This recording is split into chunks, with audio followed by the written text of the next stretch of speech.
এখানে আমাদের সব প্রিপারেশন চলছে, কারণ আজকে আমাদের একটা বান্ধবীর আইবুড়ো ভাত আছে। তো দেখো এই যে এখানে আলু ভাজছে, এটা কিসের জন্য রে? চিকেনের জন্য। এখানে তেল আছে, আমাদের 5 রকমের ভাজা হয়ে গেছে। এখানে ভাজা আছে, এই যে 5 রকমের ভাজা। এখানে আছে চাটনি। এই রান্নাগুলো আমাদের কমপ্লিট হয়ে গেছে। এটা কি আছে? পায়েস।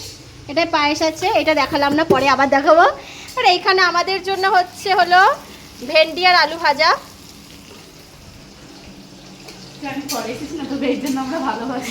এখন বাজে 1টা, আমরা কখন দিয়ে করছি, এই যে লেট করেছে। মহান ব্যক্তি। কি এত কাজ করছিলি তুই? মাছ ধুচ্ছিলাম, মাংস ধুচ্ছিলাম। এই সব কিছু তো মাই মনে করে দিয়েছে। 10 বাড়ি কাজ করতে গেছিল, বাসন মাজলো, তারপরে পড়াতে গেছিলাম, হয়ে গেছে। ও সব ম্যারিনেট করে নিয়ে চলে এসেছে, আর এখন শুধু আমরা রান্না বান্না করব। এখন অনেক কিছু বাকি, পোলাও বাকি।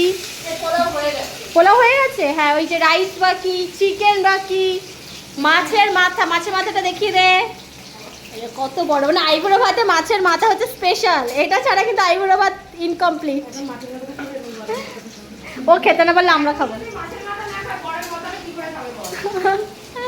তো চলো এখন রান্না বান্না হোক, পরের ভিডিও নিয়ে আবার আসছি।